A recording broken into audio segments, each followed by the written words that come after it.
in this world. ప్రపంచంలో ఉన్నటువంటి అన్ని స్థానిక సంఘాలకు కూడా ప్రభువు హెచ్చరికను తెలియజేస్తా The ఉన్నాడు. same way this warning for us also this morning. ఈ సమయంలో ఉదయ కాలంలో ఇదే హెచ్చరిక మనకు కూడా వర్తిస్తుంది. Let us examine ourselves this morning. కాబట్టి ఈ ఉదయ కాలం మన యొక్క హృదయాలను జీవితాలను పరీక్ష చేసుకుందాం. How are we behaving in the church? సంఘంలో మనం ఎలా ప్రవర్తిస్తూ ఉన్నామో, Are we really honoring the church of God?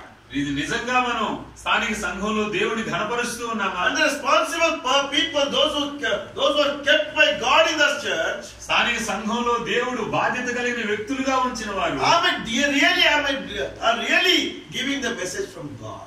ఆ దేవునికి సంబంధించినటువంటి ఆ యొక్క సందేశాన్ని నిజంగా దేవుని భయంతో దేవుడు కోరినట్టుగా ఇస్తున్నారా? Or am I saying some stories and going for it? ఏదో కథలు కాలక్షేపం చేసి సమయాన్ని వెళదీసి వెళ్ళిపోతా ఉన్నారా? If so, the Lord is warning quickly, and I will come fast, and I will remove your lampstand. దేవుడు హెచ్చరిక చేస్తున్నాడు, నీవు మార్పు చెందాలి, లేకపోతే నేను త్వరగా రాబోతున్నాను, వచ్చి నీ దీపస్తంభాన్ని తొలగిస్తానంటున్నాడు. So many places I heard like this. చాలా స్థలాల్లో ఈ రీతిగా నేను విన్నాను. Some particular church, the brother and his wife and children are gathering. ఆ యొక్క స్థానిక సంఘ పెద్ద కావచ్చు, ఆయన భార్య ఆయన పిల్లలు కూడుకొని ఆరాధన చేస్తున్నారు. Only those that many people. అంతే, వారు మాత్రం వాళ్ళ కుటుంబమే. So what they say is, కానీ వాళ్ళు ఏం చెప్తున్నారు? so whoever come, let them come. Whoever wants to come, let them come. Whoever wants to go, let them go. కావాలన్న వాళ్ళు రండి, అవసరం లేదనుకుని వెళ్ళిపోండి అంటారు. So this man wants to blame those people. వెళ్ళిపోయే వాళ్ళని ఏం చేస్తున్నాడు?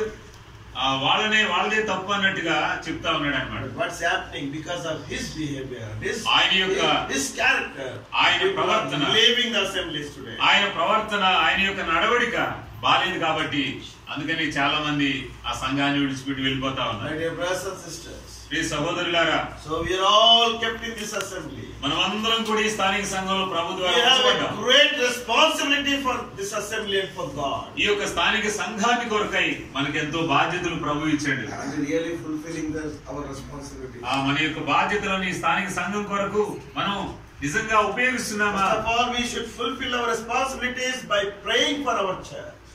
మనం నిర్వర్తించవలసిన బాధ్యత ఏంటంటే, మొదటిగా మనం ప్రార్థన చేయాలి.